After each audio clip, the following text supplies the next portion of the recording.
Hello, everyone. Hello and welcome. Hey, Jackie. Hi, Alex. Hey, Benjamin. Alex and I got 7 inches of snow last night.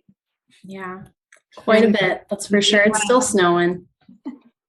I had heard the drive times are like 16,000 minutes, they were saying, in certain areas. On the news, they did post that. It's very interesting.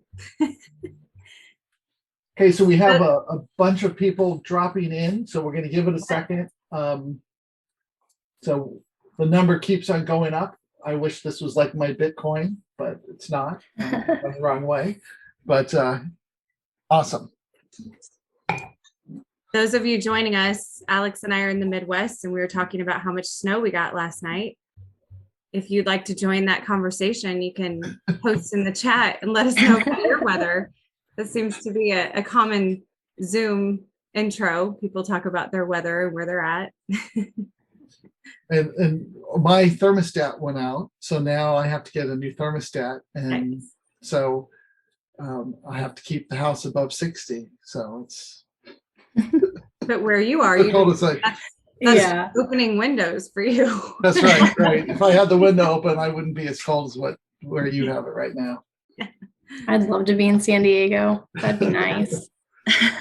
Yes, it would be. Yeah. Okay, so I think we're getting good. So one more minute because the numbers just shot up dramatically, and then we'll start. So about 30 more seconds. So today what we're going to be talking about is hunting and how to find malware and phish infrastructure. And I'm going to give you a different perspective than probably what you're used to, because when you're in the trenches, you're reacting to a lot of stuff. And I'm going to show you ways to be more proactive and to find the things that you might never see. So for example, if someone's doing a phishing campaign against your organization, they might not ever send you guys a phishing email, and your customers might not send those to you. So how are you going to see them? How are you going to react to them? How are you going to find them if it's in the other side of the world? But I'm going to show you how to do it today. And then I'm going to show you how to scale it as well. So I'm going to show you several different ways that you can flip the script and become earlier in the kill chain than when we're used to, from when we get the delivery of the malware, the phish.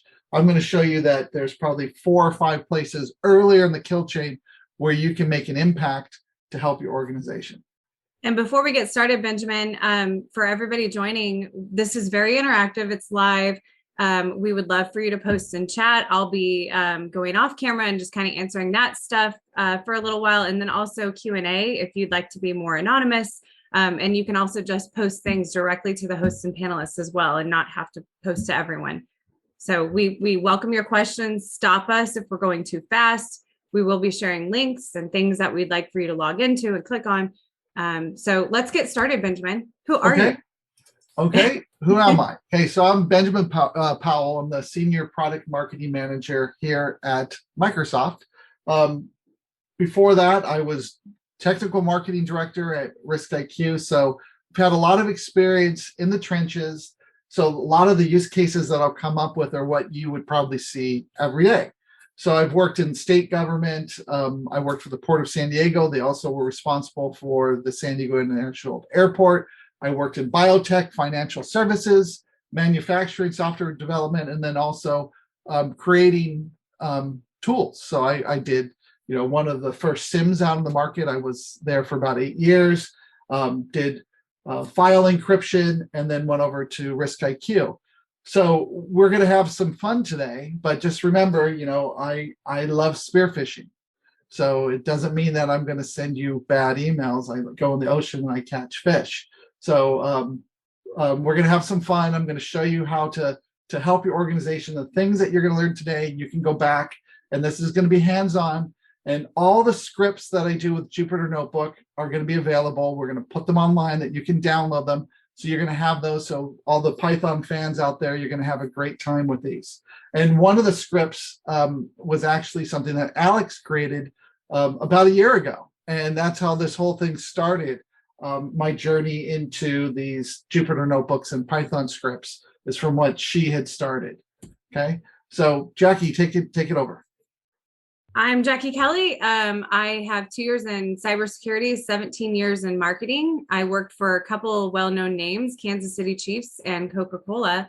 And if you don't recognize me from these workshops, you may recognize my voice, as I have done several voiceovers, commercials, sang the Star Spangled Banner for the Super Bowl parade.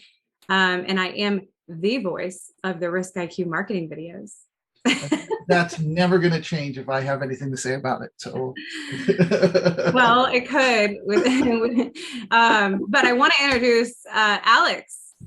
Alex, tell us a little bit about yourself, and thank you so much for joining us today.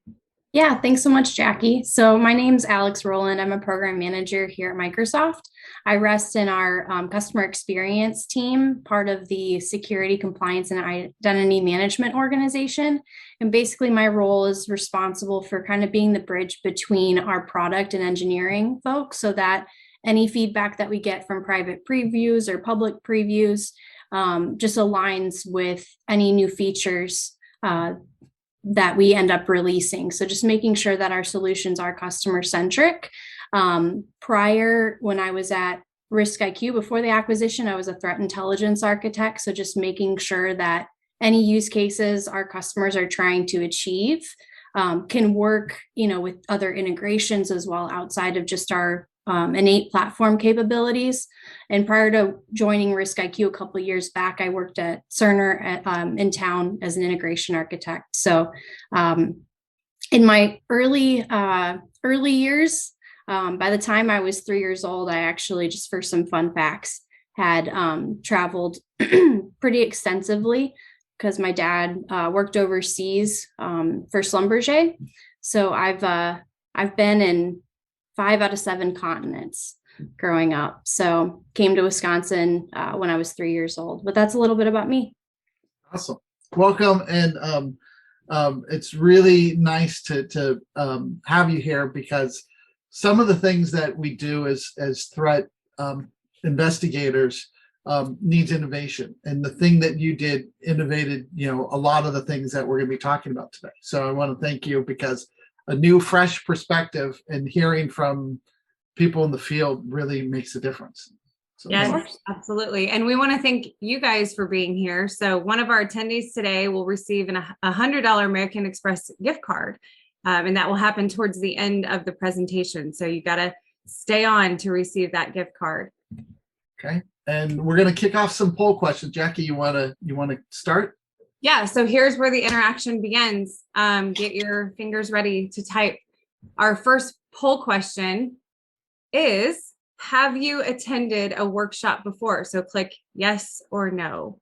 Have you attended a workshop before? And this just helps us to understand if we need to go slower on some things, or maybe share some links that you haven't been on. Yes or no. And then so that poll question comes up. Don't answer in the chat, just click on it. So half and half. So pretty much, half of the people that are here today, it's a first time. So I'll make sure that I explain the perspective and the information about it, so you'll get a good understanding. Okay, very cool. Great. Next question. There are 5 of these, so we're on 2. How long have you been? Oh, excuse me, Benjamin. You got to go back. I'm sorry. I clicked and it went. I clicked OK and it disappeared. So that's okay. How long have you been working in cybersecurity? A, less than 2 years. B, 2 to 5 years. C, more than 5 years. Or D, never. And what we've experienced is it's usually 2 to 5 years or less than 2 years. So that's great. But again, this gives us information to know, do we need to explain some things? Lots of acronyms and cybersecurity. So sometimes we need to. Okay. 38% more than 5 years. Oh, great. But 26% less than 2 and 31 less than 5.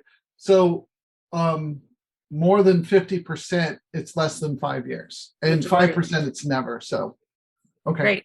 Well, welcome. Third question. My organization is most concerned with these threat types: nation state threats, hacktivists, insider threats, ransomware, espionage, domestic cybercrime, brand abuse, and reputation. And I always pitch this one over to our guests. So Alex, guess which one will be the highest?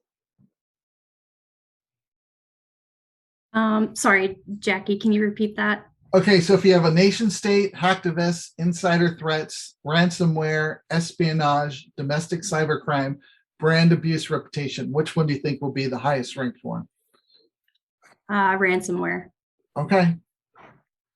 Let's see. What is it? And the winner is ransomware, like usual. So ransomware is the biggest, and then followed by nation state, and then close behind is insider threats, domestic cybercrime, brand abuse, and hacktivists and espionage are pretty much the same. Okay. And it looks like some people in the chat guessed it correctly as well. Good job. Good. All right, fourth question. Are your malware and phish investigations reactive or proactive? A, reactive, B, proactive, it's C, both. It looks like our question kind of came through weird. But yeah, just pick one of them. It's reactive, proactive, or both. Which one?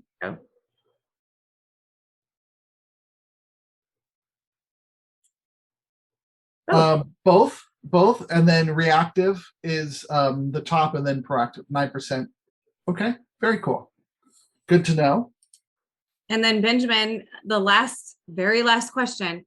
How is your organization proactive in investigations? Deploy endpoint protection, patching frequently, educating staff on dangers of malware and phish, subscribe to phishing and malware feeds, or research threats? It's a good question for what we're doing today. Yeah. All right, we have given them long enough. Let's see what the answers are.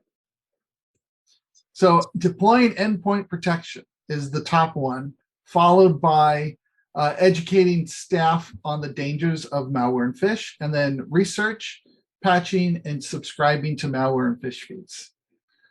Okay, so nice. At the end of this, you might think, wow, all of these things are reactive. So that's why I asked this question, because they can be proactive, but like endpoint, in order for it to understand that there's a problem, it has to see something bad to begin with one time so it can learn from it. And that is reaction. So even though it can block and it can do things and it can learn, it can sandbox and all those things, it has to see it in order to understand it. And I'm going to show you how that you can use the tools that we're going to be doing, that you can block it before you actually see it. Great. So it's a little change in the paradigm shift. Okay. So here we go.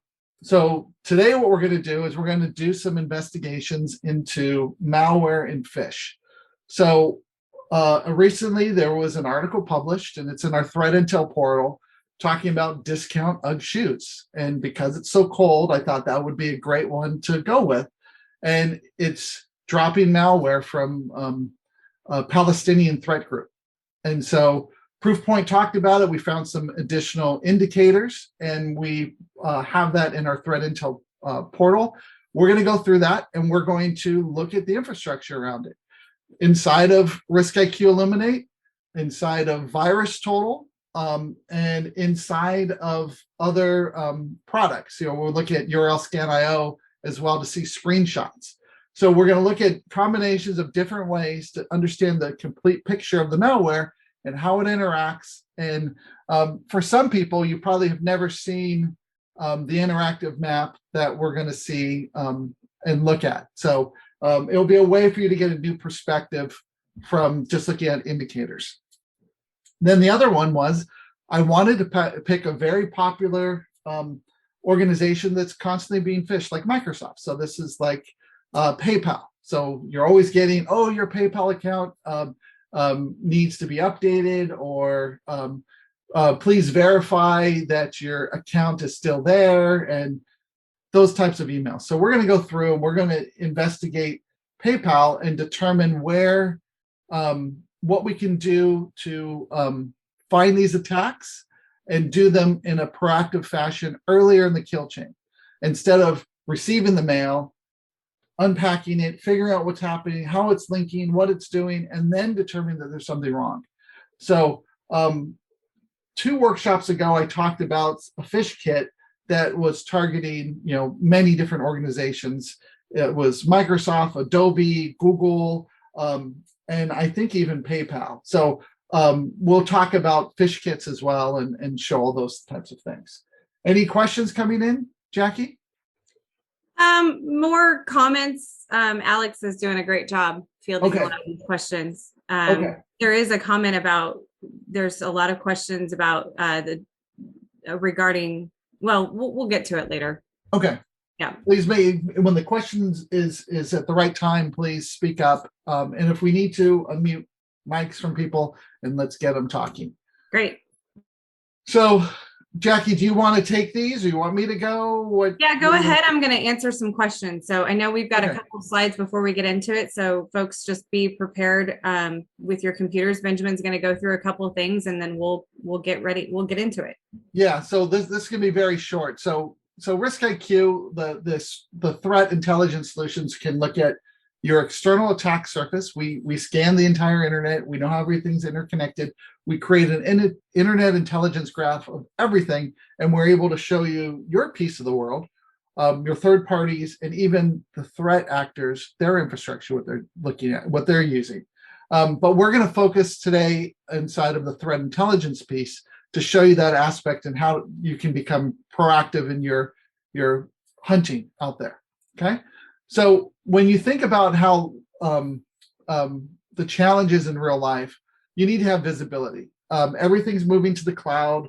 You have hybrid environments, things that are inside and outside, and you need to have that perspective from the tooling that you have inside, but also that internet perspective to see how everything fits together. So you can have insights and prioritize, oh, I have this vulnerability on these machines, I need to fix it. Or there's this attack occurring that's leveraging this proof of concept that Packet Storm just mentioned, and my third party has that, and they might be able to get in through there. I need to notify them. Those types of things we can definitely help you with, that you can be precise and have meaningful outcomes because we have direct observations of what's currently happening on the internet.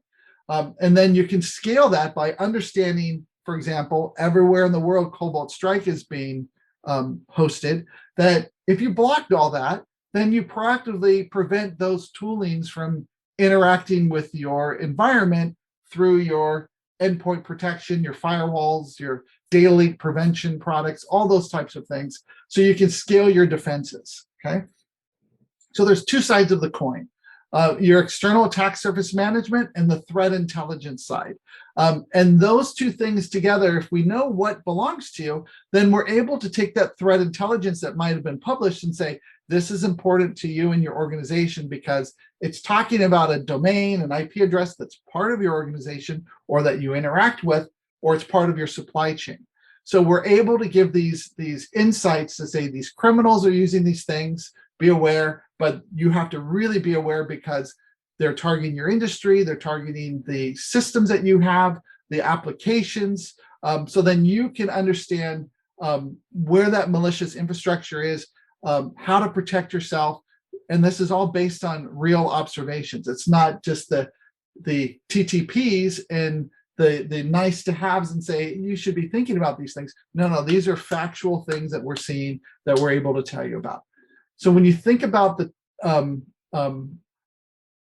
endpoint in the internet, okay, the device side, we have that pretty much covered. And that's where we have the endpoint protection in there. That's looking at the malware, the threat intelligence, and the responses. And they're able to, once they see it, react and be able to push that out to all of their systems and protect you. And like everyone had mentioned, this is like your first line of defense to be proactive, because the minute one person in the world sees it, then everyone that's using that endpoint protection software is able to take that knowledge and protect their own organizations. But it has to come in somewhere first, okay?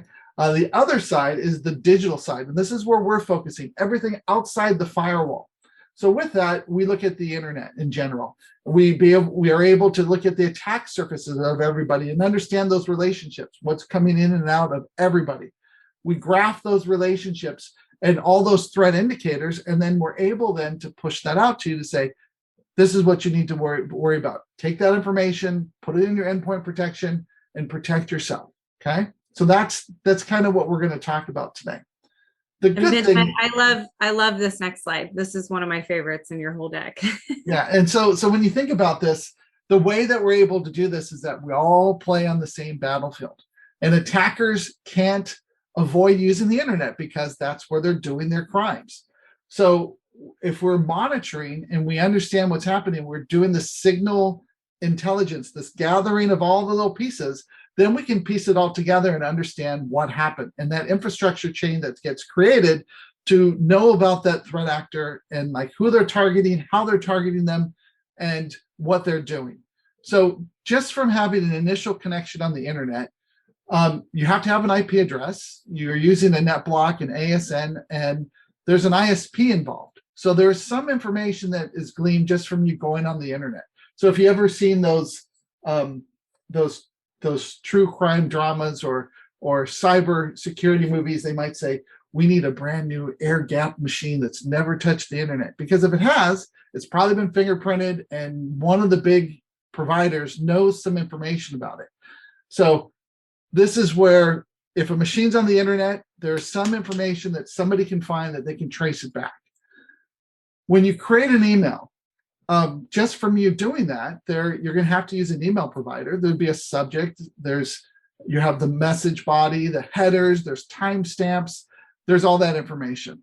Then when you send that message, it gets sent. So it's transit IPs. They know how the data flows through analyzing the headers, the net blocks, the ASNs, the times that it went through. So we know the time of day it was sent because each one of those things is logged, and they're all using NTP, Network Time Protocol. So they're all synchronized. So they know when it was sent and what happens when it gets there. And then when the message is received, could be an HTML email, which could have some embedded stuff to go back and get fingerprinted to know what's your external IP address, what type of machine you're using, the browser. If you have endpoint, they can analyze what you're doing. And so there's read timestamps. We know if it was a read notification, the server IP, the host name, the location of where you are, and the gateway IP address that you're using to get out. Okay, and then when it's rendered, the binaries are executed, dependencies, there's clicks, there's redirects, there's all those things. And this is like when you think about, you have the delivery, and this is like when things get executed and exploited inside the computer. This is where it might pop up and say, oh, please put in your PayPal username and password so I can verify your account before it's turned off and you're not going to be able to buy anymore from your popular websites. Okay. And then once the compromise happens, they're usually putting additional software on there.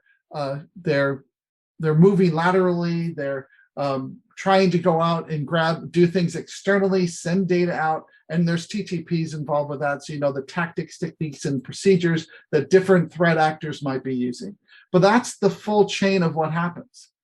So with RiskIQ, because we're capturing all this data, and we're doing it ourselves. It's not a feed that we're buying from somebody else. We understand the context. So when we go to a website, we understand when that page loads on the browser, we're actually doing it like that. So we know, oh, it's bringing in an image from Facebook. It's sending out Google Analytics, all those types of things. We see it. So as we're grabbing this, we're getting the full document object model. We know what goes in and out.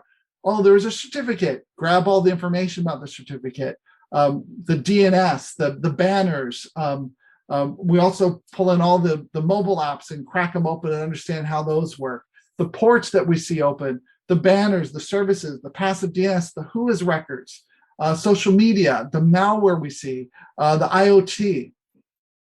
And we're doing, over 2 billion web requests a day. We're acting like the intended victim. So we're acting like your parents on the internet.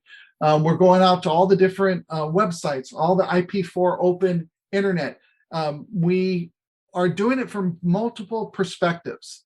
So when you think about it, if we all came from the same data center, what would the threat actor do? They would say, filtered data from this IP range. And now we wouldn't see them anymore. So we actually have to do the same tactics and techniques that the threat actors do to avoid being caught. So we go through proxies, we go through residential IP space, mobile IP space, corporate IP space.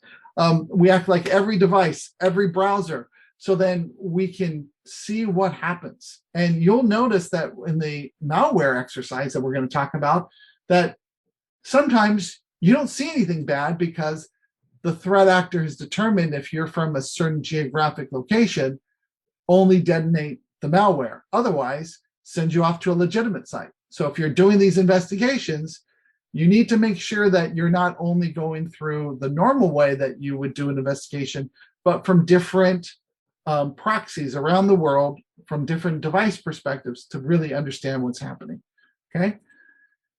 So as the data comes in, every single day we take the whole amount of data that we captured and we merge it into what we have currently.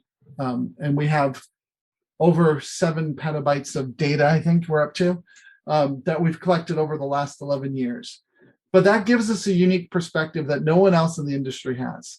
So if threat researchers decide, hey, there's this new little bit of code that would have blown this investigation wide open, for example, cookies, so we can then go back and not only start making that data set from this point forward, but roll that back to the beginning of time and look at everything bad before and roll that forward. So then we'll have a full understanding of what's happening.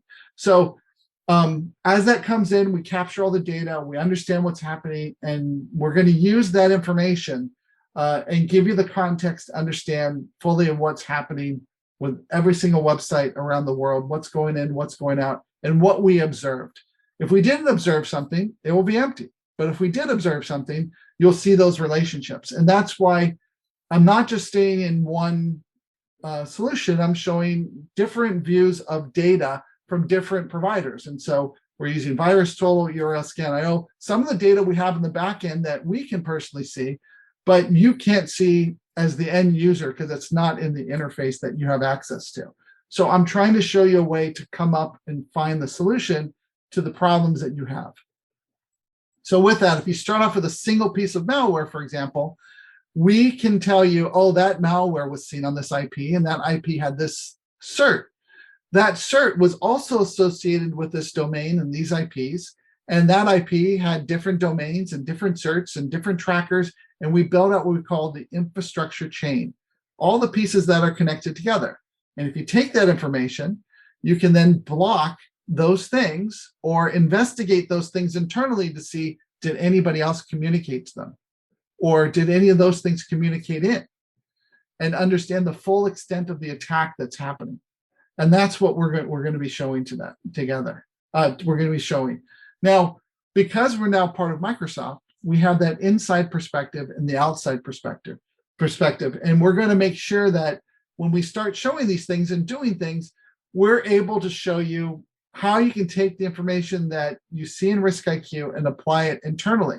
Now, if you don't run, the Microsoft products like Sentinel or Defender, Endpoint, or M365, it's okay because we still have the ability for you to bring that information in and understand it. But we're going to build a really tight integration to show you that automatically in the future. Okay, so as this stuff comes in, we're discovering the attack surfaces, the vulnerabilities. This is under continuous crawling, so we can see changes. So we know when something was installed and when it was changed. So if there's a vulnerability and someone patches, we know when that happened because as we go out every day, we can see when that changed. It's no longer this version, it's this version. So we're able to track not only yourself, your third parties, friends and foes, the adversaries and allies, and be able to tell you all that and show you in a global view of what's happening. And that's the EASM part. Now, with the threat intelligence, we're able to take that intelligence that people publish from us and many others and be able to show you if it's relevant to you or your third parties that you're monitoring, to be able to show you what's happening, to give you advanced capabilities to get the insights of where you need to focus and fix things, and to do that advanced hunting to show you the proactive way of doing things instead of a reactive way. Okay. So big disclaimer. And the big disclaimer is that what we're going to be looking at are real world things. So please be careful. And we're going to be doing things where there's an air gap between you and the bad guy. There's going to be a tool there that we're going to use. We're not going out directly to these places. We're not visiting these sites directly. Everything is through a mechanism to prevent the people from knowing that you're doing it and prevent the bad stuff from getting on your machines and affecting your organization and your systems and data and things. But please be careful. Don't make a mistake. I tried to defang everything. So you don't click on something and have it open up and then you go, uh-oh, I got malware. Okay. So please be careful. And if you're not used to doing this, you can watch it. This is going to be recorded. You can go back and do it later as well. All of the slides will be given out. All of the scripts I'll be using will be given out. So you're going to have everything that I'm showing you today. Any questions, Jackie, coming in that I need to answer before we start? I've been working on addressing some of them, Benjamin. Okay. Let me go up. There was some, let me expand this out, that I haven't gotten to yet. What is the benefit of overtaking an NTP server by a malware?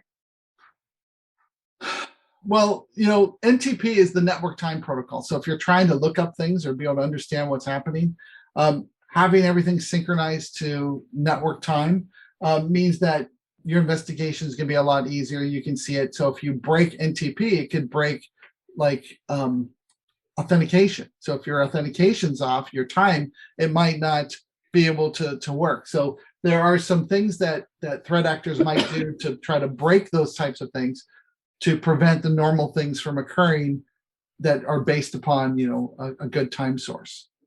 And investigations can be one. If your time's off, then when you go look at the logs and you're trying to look for that time period, it might be off by a while if it's not synchronized. Or authentication might not work because the timing's off too much.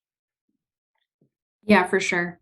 Okay. Thanks, Benjamin. No problem. So we're going to start off with looking at malware that was based upon this cool article I saw. And I tried to pick something recent. This was like in the last 7 days.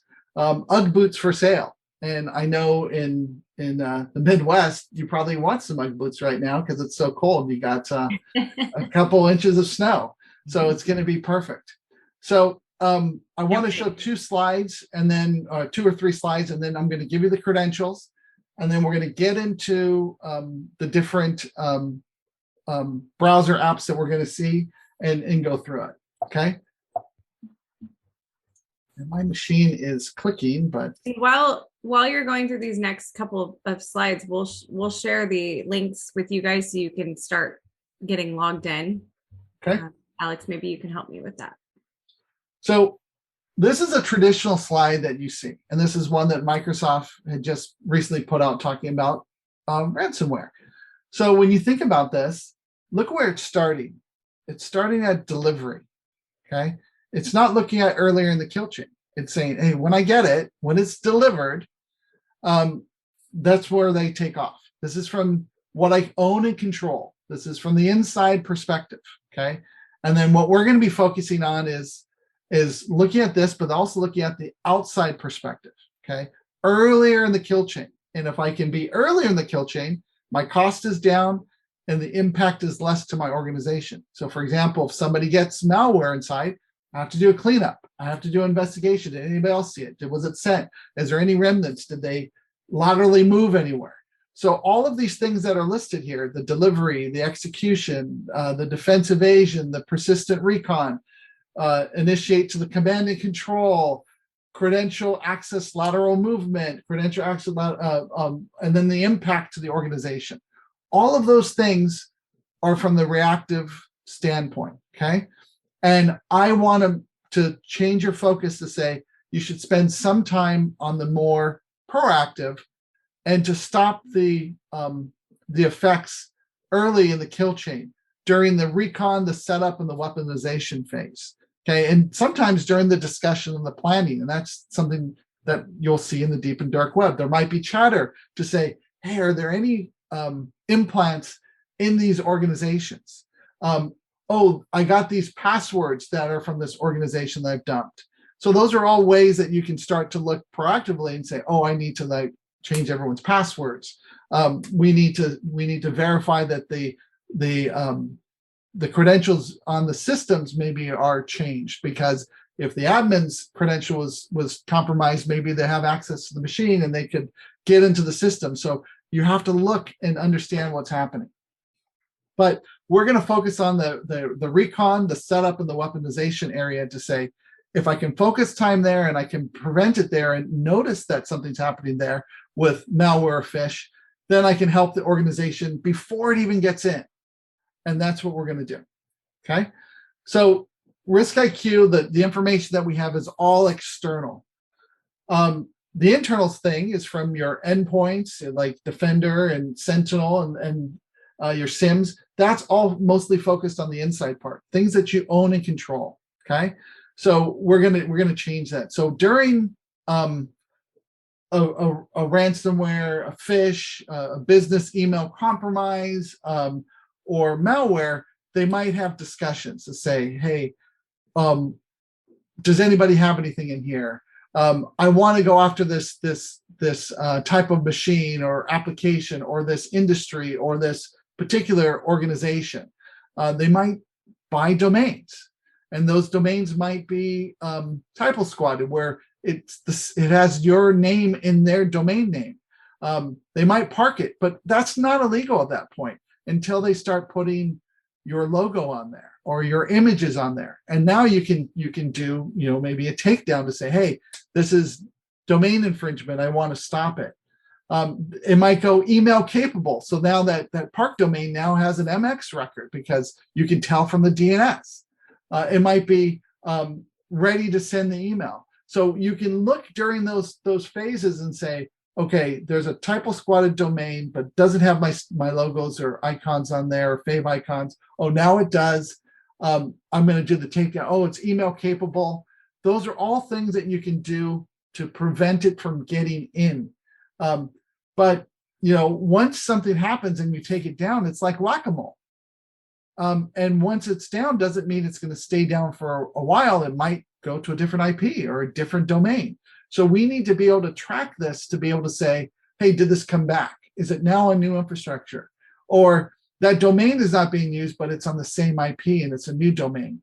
And to be able to track this over time and see when the WHOIS records are updating, maybe the IP addresses are changing, and monitoring these things, or a new subdomain was added, and understand those things to be able to take action.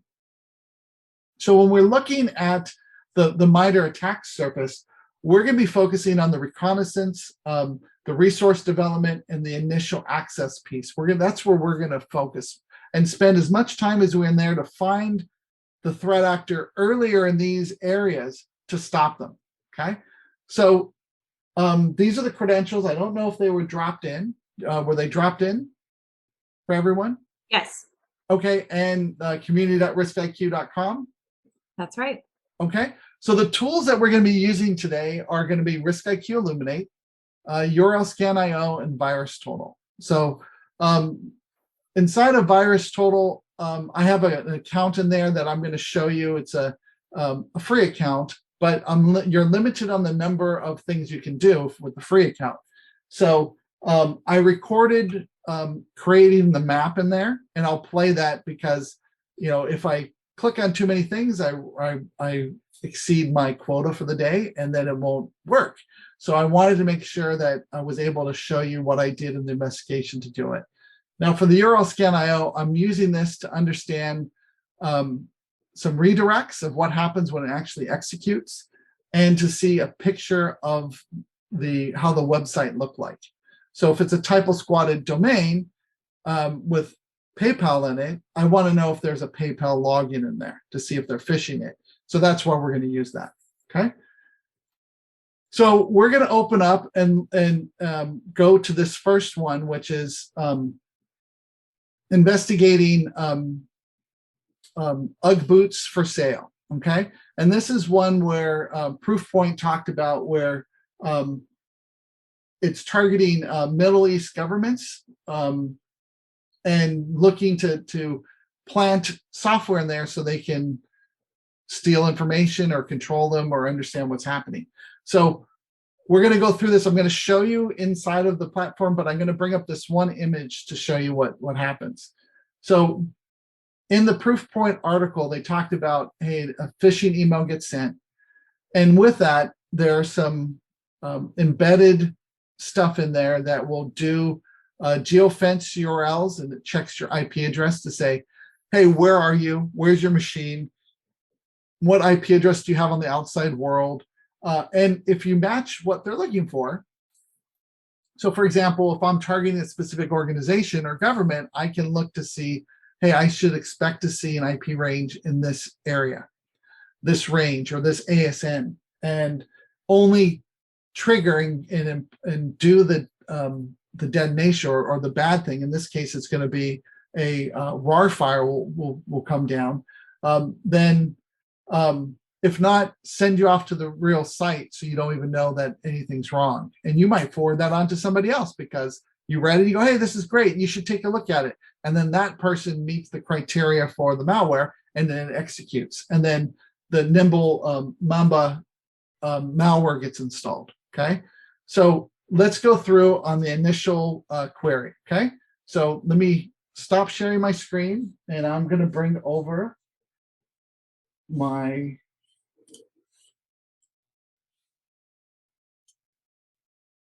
view here, okay? Can everyone see my browser? And let me know if it's big enough. Yep, it's perfect. Okay, Yep. so what I'm going to do is I'm going to paste this into the chat and then make sure I put it on for everyone. And I'm going to paste this in. And paste and enter. Did it go out to everybody? Yeah. Okay. So this is the article. Okay. So the article was created 5 days ago. So it's fairly new. Okay. So we're going to look at the description. So in the description, we give the link to where we got the information from. So it came from this Proofpoint article. So there's different ways that you can interact with the system. You can click on it, or you can right click and open another tab. And that's what I do. So I right click and I open another tab. Okay. So when I do that, I get the article. And in the article, you see this is the diagram I just showed you. Okay. Talking about what's happening. Now, it goes through and it gives you a lot of information, but what happens is some of these things that are in here are not clickable. They might be an image. They're trying to prevent you from having access to the information easily to make it very sticky. So what we do is when we bring these articles in, we pull out all those indicators to make it where you can download the list, you can click on them, you can investigate them directly from there. Okay, so it saves you a lot of time and effort just from reading the articles that are in there. Okay, now the cool thing about this is that it breaks down a lot of the stuff of what happens, but it doesn't give you like a very good visual representation of what's happening. And it's showing that, hey, they're using just paste it to be able to have links in here. So like when it can link back to it, and this might refer to something else to do. So there's some pretty ingenious stuff that these people have done. And it goes through and it tells you the IOCs and the different things that they see. But if we go back to the article, okay, in here, we have those public indicators. So these are all the indicators that we're seeing in that article. And you can notice down here, there's some domains. Here's that UGG boots for sale. And then there are 1, 2, 3, 4, 5 different domains that are listed. And most of those are dealing with, hey, what's my external IP address? That's my external IP. So it can figure out like what's your IP address when you're on the internet, your gateway address that you're seeing. So inside of an organization, you might have non-routable IP addresses, but when you go out, you might go through a pool or very few IP addresses going out, but it shows your organization's IP or ASN. So with that, that's how they can target you to say, hey, I want to see this IP or this range, okay? And it might say, hey, okay, that IP address, what country I'm in. I want to make sure that I'm only targeting people that are in France or the Netherlands, for example. So I can say, is that IP address associated with one of those countries, okay?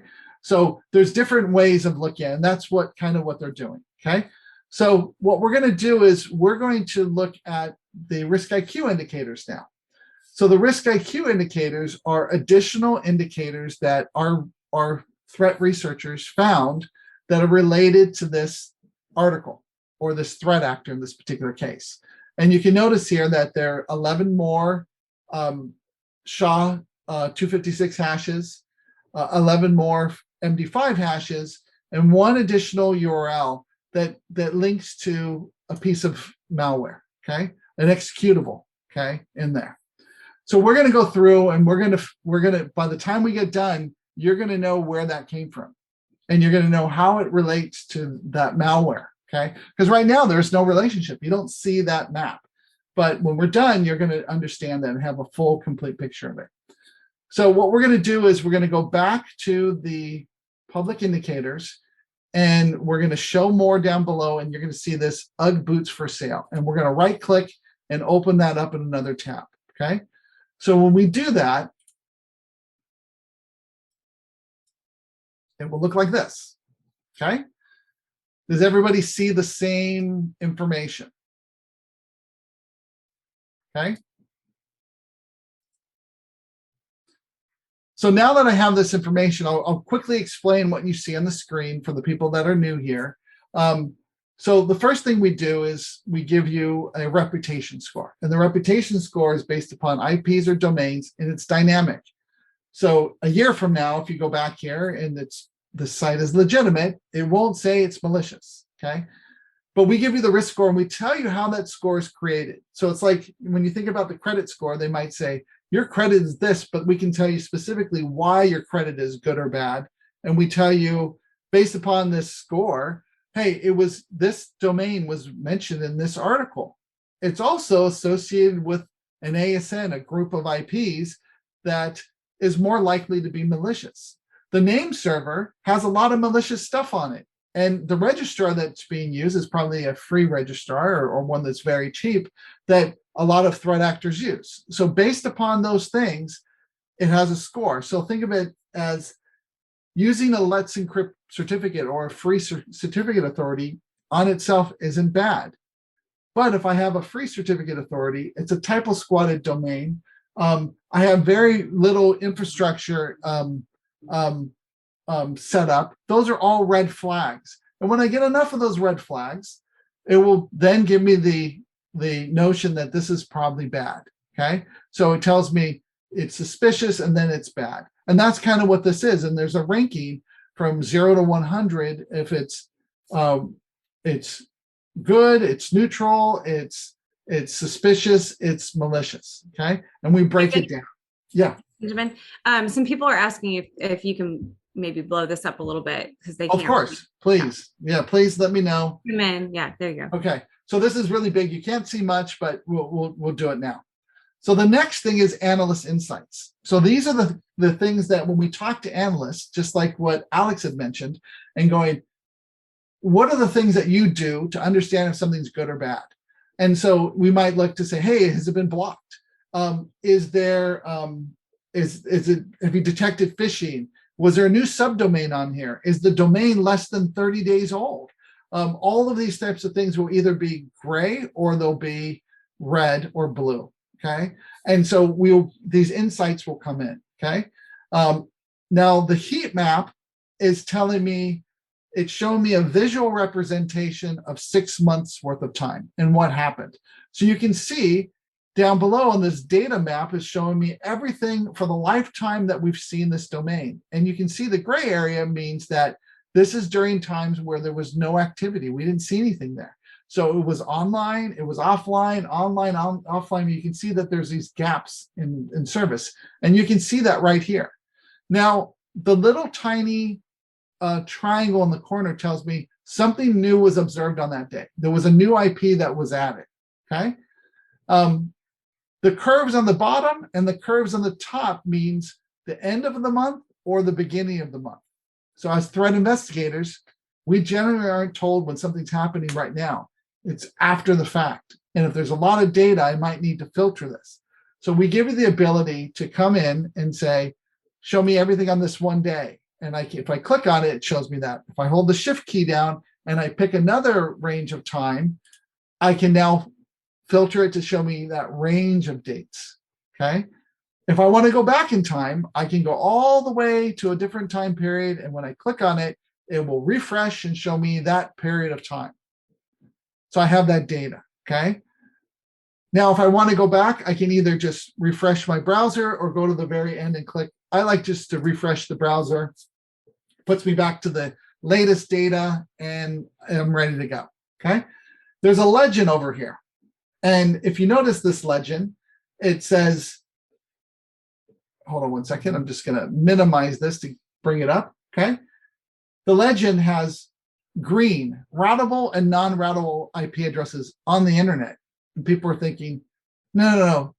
If it's a non-routable IP address, it gets dropped by the first router. It's not going to get out on the internet. So I can't use an internal like 10.1 address to go out on the internet. It will be dropped.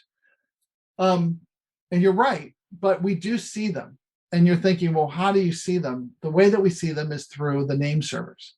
So when a threat actor is staging their environment, they might go and put a name for their domain and say that domain goes to 127.0.0.1, the loopback address for the device, okay? And they get it ready. And then what they'll do is they go into the name server and they put the real IP and they turn it on and they propagate that out to the world and it's online. And then they'll go in and they'll turn it off again. And that's kind of like when you see these things on and off. It could be that they physically turned off the equipment, but more likely they just took it offline by changing the DNS record and no longer it was available, okay? So we can see it if it was a non-routable IP, and that would be marked as like this, the dark gray, okay? Or if nothing, and that's the light gray, okay? Now, if you're using the free version of Illuminate, and you're not using your corporate email, you might only see 14 days worth of data and everything else has been masked, okay? So just bear that in mind, okay? Any questions so far, Jackie and Alex? We have a few. Alex is on top of them though. Okay. I don't think any for the group just yet. Okay, so perfect. So let's look at this malware. So there's UGG boots for sale. So I can look right here and I can see France, US, Netherlands. So I can tell where in the world these IP addresses are, okay? I can see the ASNs that are being used, okay? And there are 3 different ASNs, and these dates have changed from April 2020 to April 17, 2021, okay? That was this one. And then you can notice over here the sources of where we got the data from. So we can't be everywhere all the time. So when you're looking at resolutions, these are the A records for DNS. So we have several partners where we share data with. So for example, you might see RiskIQ, Alien Vault, and when you're looking at it through your perspective, you might not see Alien Vault. And the reason for that is under the account settings, you can turn on and off data providers. So I have in there Proofpoint, I have Alien Vault, there's several different ones I have enabled, and some of those are free to get the data. You just have to create an account with them and take their API key or credential back into our system and put it in. And that's under the account settings that you'll find over here on the person in the upper right-hand corner, okay? Now, I see the 3 or 4 different IP addresses that are here, and here's 271, this is the same IP, and these 2 are different. So 3 different IP addresses. I come down a little bit more in time and you see some tags. And so this one has been seen that this IP address, there was a skimmer, a credit card skimmer that was being loaded from that IP address where Mage Cart. So they were basically, when you go to a checkout to go put your things in a cart to buy them, the Mage Cart would come down to the client's machine. And when you submitted your credit card information to finish your transaction, a copy of your information was sent to the threat actor directly. bypassing the system. So they were infecting the local machine with this malware through the main site that gets loaded through a JavaScript and sends it out. So that's what this is telling me. So we've seen some bad activity in the past with this, okay? Let's go through the WHOIS data. So if we go look at the WHOIS data, GDPR broke a lot of this where there's not a lot of value in it. And if you notice here, hey, a lot of this name cheap, it's all been redacted, a lot of this stuff, okay? There's not much there, but I can go back in time and I can go to 2014 and I can see, hey, this was first registered in Japan. And then I can come back a little bit later and see France, it moved to France, okay? And then I can see, and I get the person's name. So we have a big history of this information that we've had for over 11 years. So that rich history is available to the paid customers to see it, okay? Now the certificates that are in here, let's take a look at them. So if we look at the certificates, this is an RSA domain validated certificate.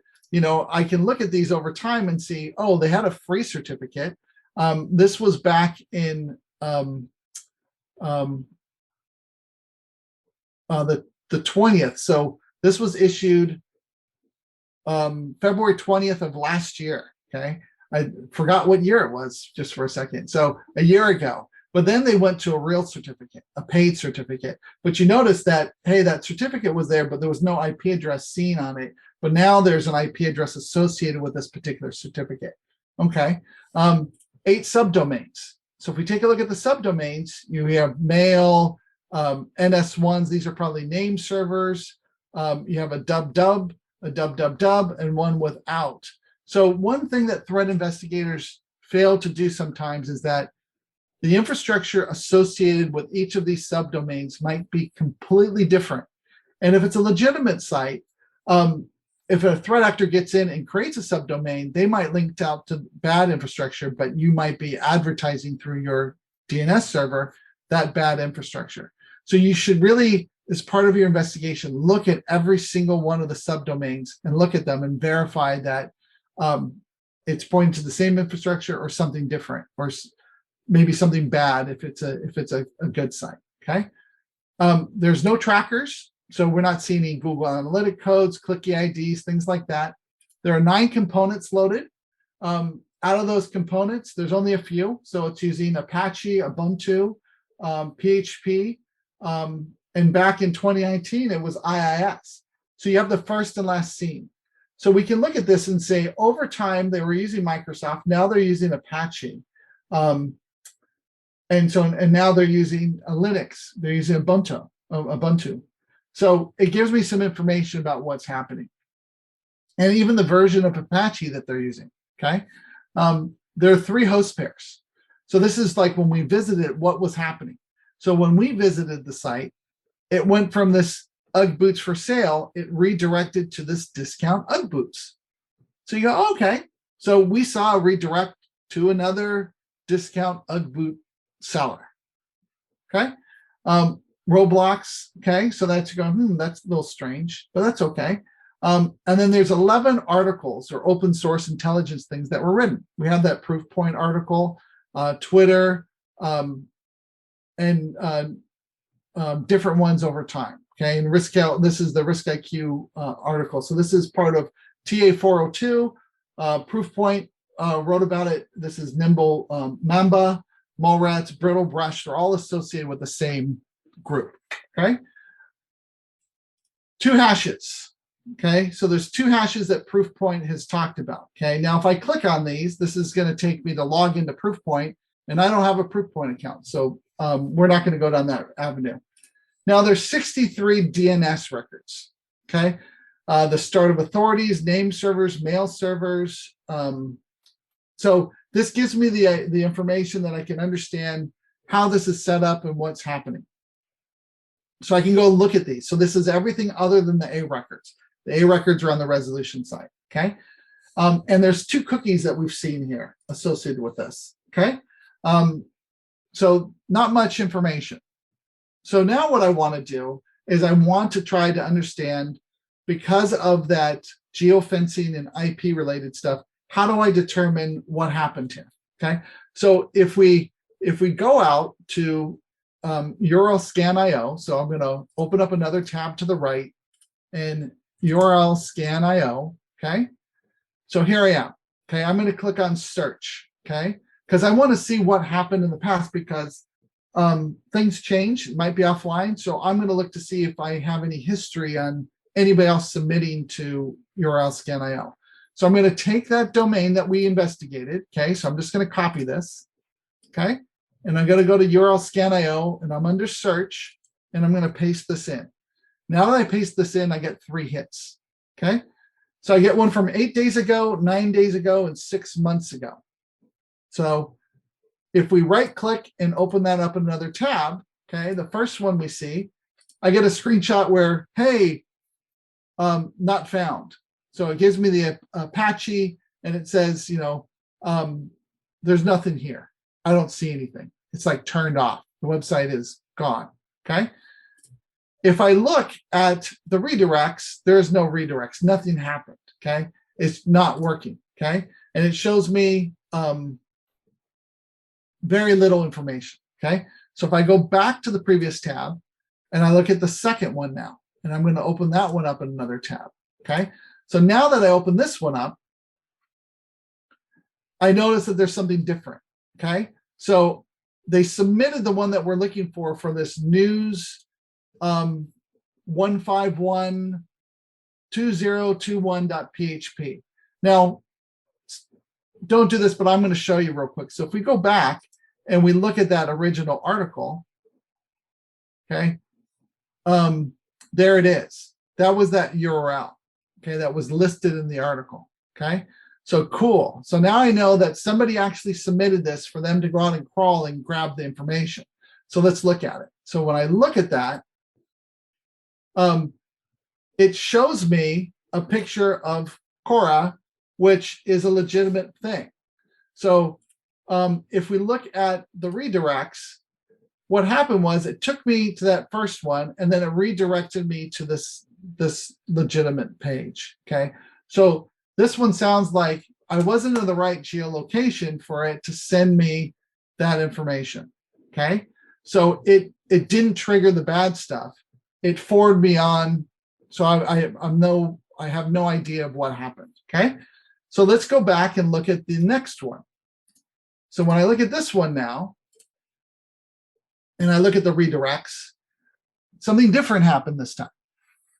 So I had a bit.ly address that was probably in an email, and you clicked on it, and then it took you for that one where that malware link was listed in the article, but it now takes me to a different place. Hey, Benjamin. Yes. I'm sorry, can you just make this a little bit bigger, please? Sure. Thank you. Okay.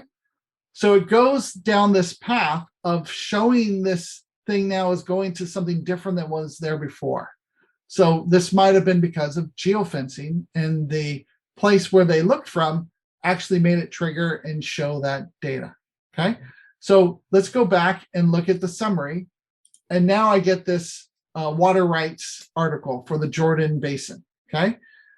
So this gives me more information about what I see, how this thing might have reacted, and what the different views might have been as a researcher to find out what's happening with this malware. Okay. Now, the other thing is I can look at the HTTP connections and see exactly what happened. I can show the responses of what's happening. Now, one of the things that the article mentioned was it would stream down the binary and then compile it on the machine to be able to do stuff. So very cool things that it mentioned. So it's very hard to find these things, okay? But all of the data is here, and the full document object model is here as well, that you can open it and see it and understand it. Now, this is really cool, but it doesn't give me that full infrastructure view of what's happening. So we're going to now look at virus total and look at virus total and see what happens. So let's go back to the article. And if you look at the third one down, this one, and we're going to right click on virus total and open that one up in another tab. Okay. So when I do that, this is what you'll see. Okay, and this one ends in 65F4, and I'm going to zoom in before Jackie tells me anything. Okay, so you can see this. Okay, so what this is telling me is what happened when somebody submitted that malware or the link to go get investigated and sandboxed and figure out what's happening. So packed smart assembly.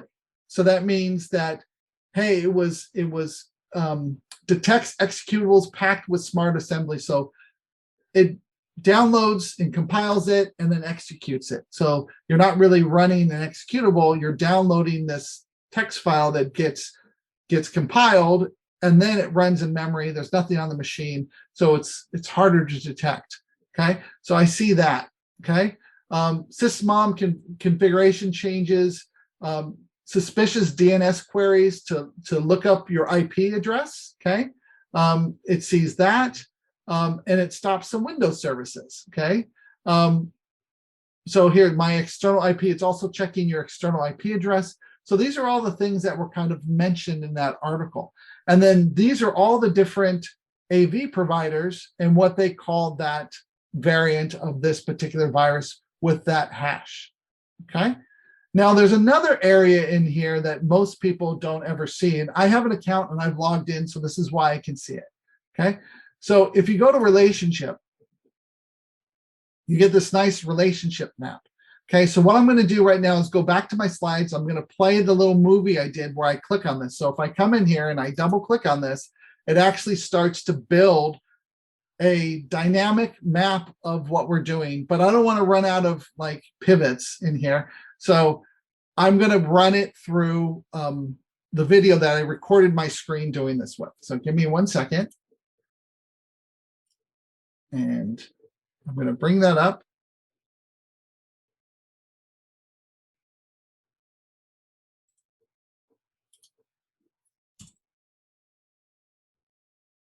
Okay, so I'm going to play this now and I'll talk over it.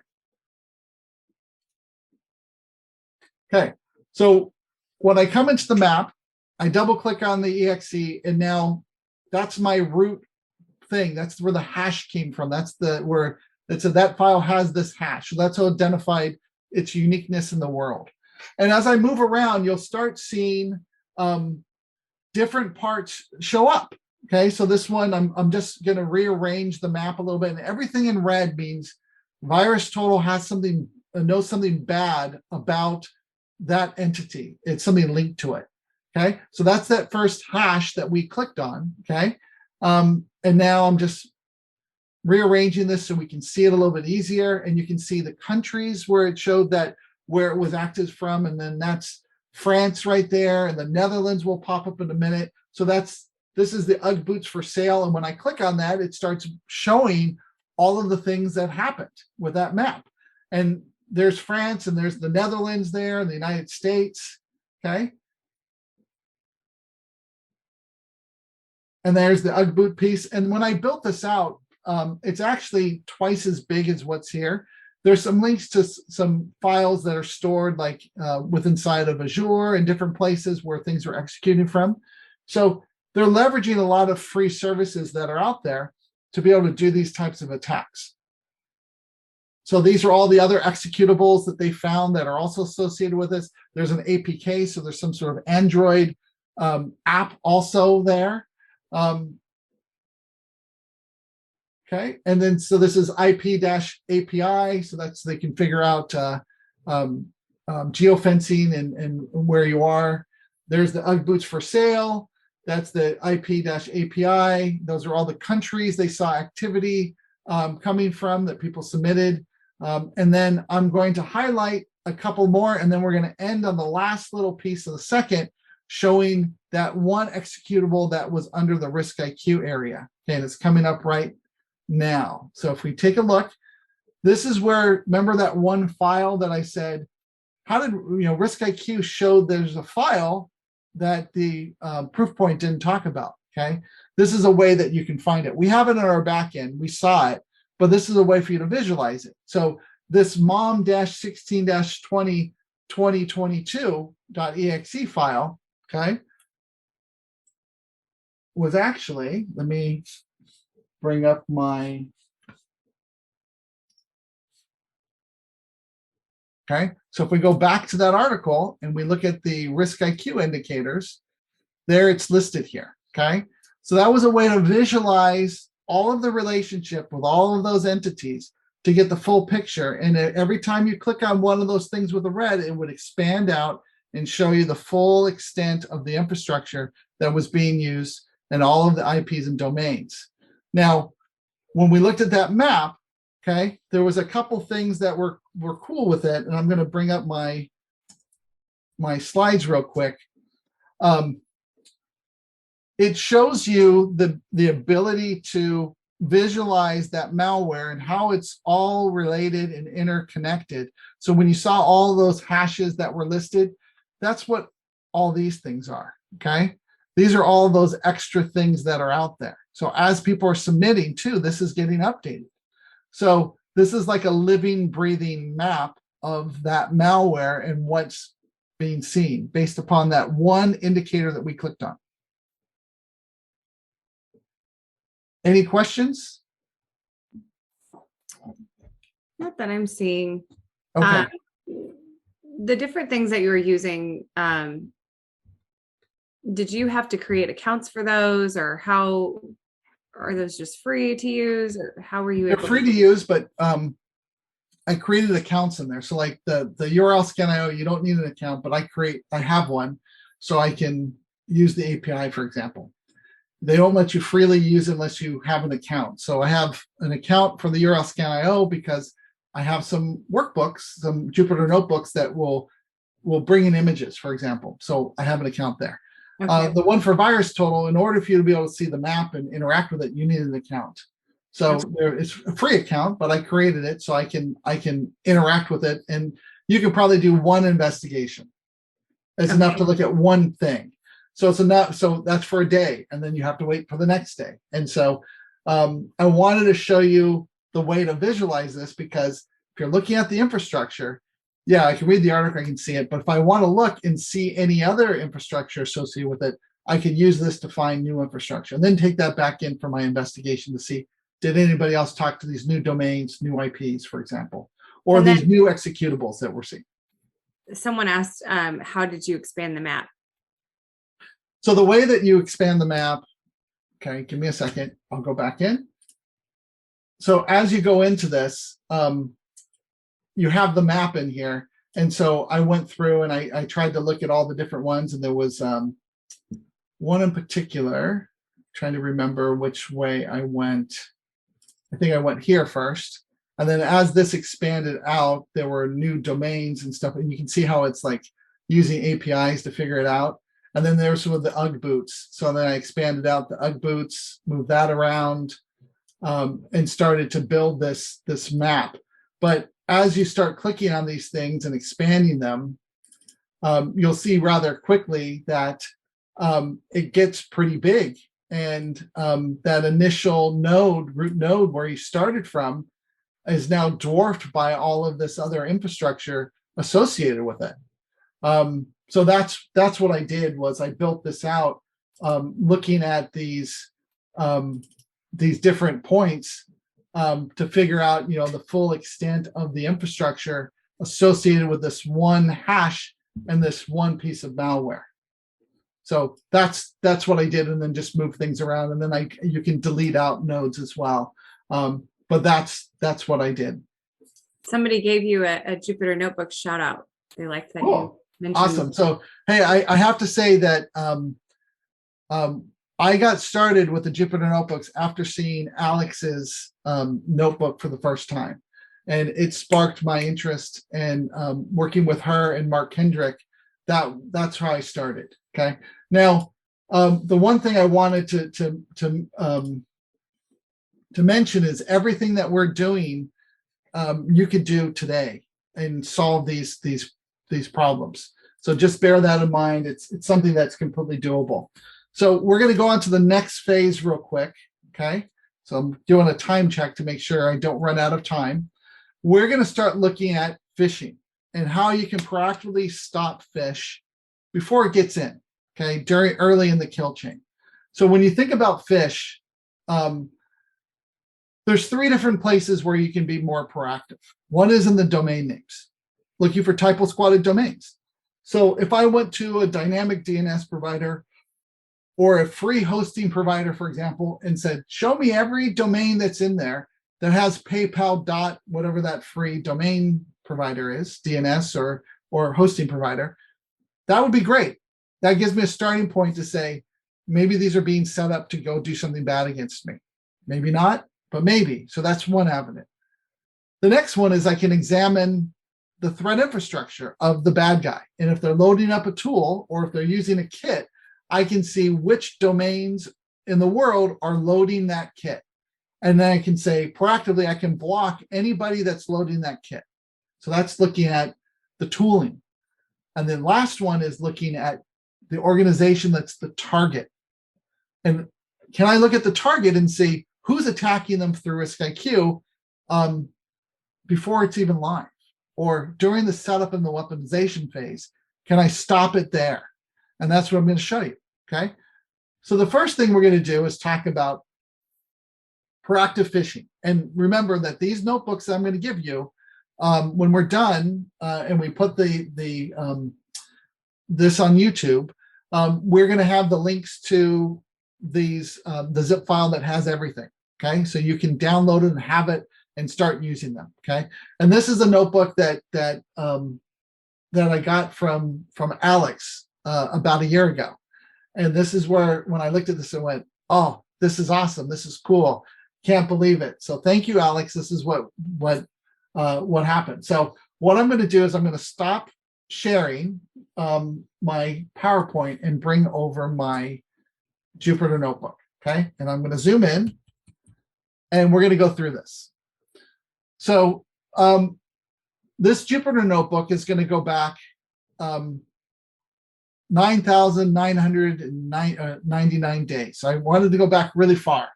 And I wanted to tell me any domains that are at a free dynamic DNS provider. I used to use this site years ago when you wanted to be able to get to your Slingbox or watch movies from anywhere in the world. You'd have to get back, and you needed a way to have your dynamic IP address to a domain name.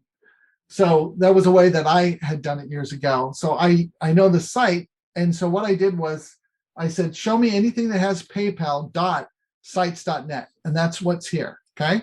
So what we're going to do is I'm just going to run this, and then you can tell me other dynamic DNS providers or other free hosting providers, and I'll throw it in and we can run it and we can see those queries, okay? So I'm running this thing, and when I run it, you'll notice that I get all of these PayPal ones that pop up. So if I'm PayPal, this is something I would want to look at to say, are these legitimate? Are these bad? But there's an issue with this. Having this domain name doesn't mean that it's bad or it's illegal. And it could be something that's been there for a long time.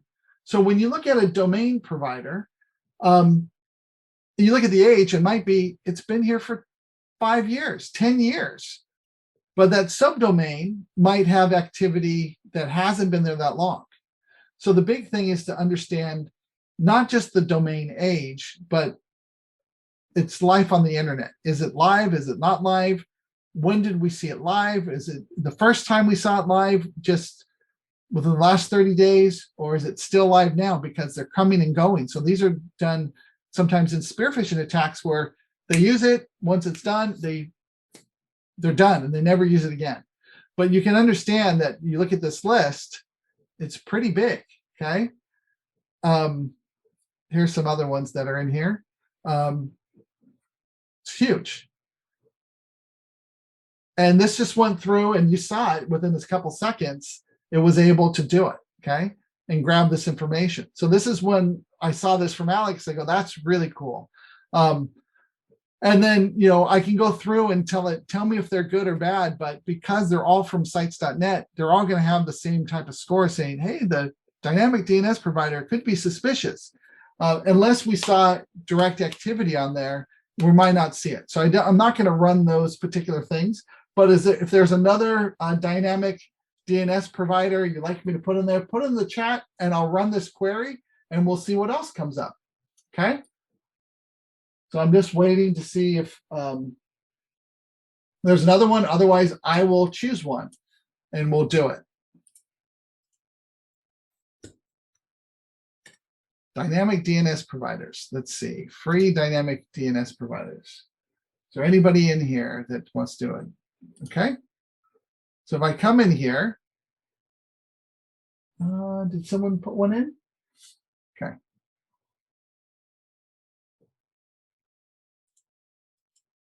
Let's see if this one will do it. Okay. Let's go in here and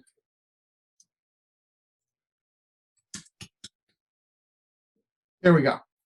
So here's a bunch. Here's a few more. Okay.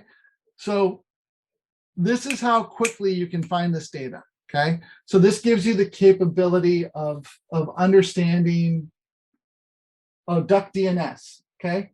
So there's a, okay. So let's do another one. Okay. Duck DNS. Is it duckdns.com? Let's see. Yep. Here's all these other ones. So that's how quick you can get this data. And you can take, so this is a proactive way to find out potential domains that might be going against your brand. Okay. So this is a very quick way of doing this. But there's a problem. And the problem is in the past, we would go to the DNS server and say, hey, did someone register this? So if it wasn't a free dynamic DNS provider, if it was a real one, we would look at the name, the telephone number, the address, and we would pivot off of those to say, did this person buy any other domains? Let me go to that domain and see the IP address. Are there any other ones targeting the same group? But because of the limitations of making that not public anymore, that avenue of investigation is pretty much dried up. So we have to go a different route. We can look at these and we can try to see if we can find them, but it's like finding the needle in the haystack to find if they're active or not, because a lot of this stuff is old.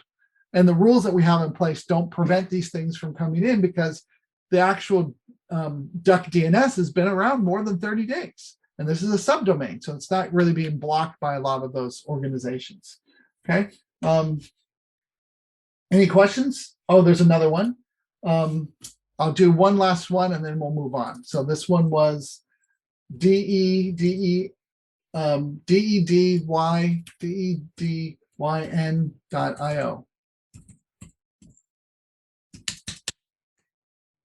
There we go. There's all these other ones.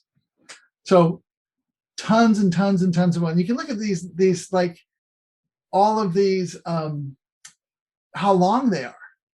And they're probably computer generated by the malware and stuff. So or by the phishing kits. It's pretty incredible, okay, what we're dealing with, okay? So this is one aspect. So now we're going to go and look at another aspect, okay? So I'm going to minimize this. I'm going to bring up my slides real quick, okay? And we looked at this one, okay? Now we're going to look at investigating from the kit perspective, okay? So another way to find the infrastructure for Phish is that once you see the Phish and you understand it, I can then see any other domains in the world that have a relationship with that kit or loading that Phish kit, okay? And we can see that from the RiskIQ perspective. So there was an article that Microsoft put out talking about that these Phish kits are Frankenfish. They're using multiple pieces from multiple Phish kits to load them together and build these new types of offerings. And there was two Phish kits, dancevida and the Zoo, Today's Zoo, that were linking the same thing from dancevida, okay? And from that, we were able then to find out if anybody's using it, okay? So I'm going to bring that up and we're going to investigate it. We're going to see it. And I'm going to show you something that wasn't brought up in the article that we had a ton of information about to prevent those domains. But then 2 workshops ago, I used this to say, not looking at what the Phish kit is being loaded, but the end place of where they're going and looking at the resources around that. Can I find the Phish? And I did. I showed it. So we're going to demonstrate that and show it and investigate that way. Okay, so here we go. So I'm going to bring that up real quick. And let's look at the Frankenfish. Where is that? Okay, 1 second.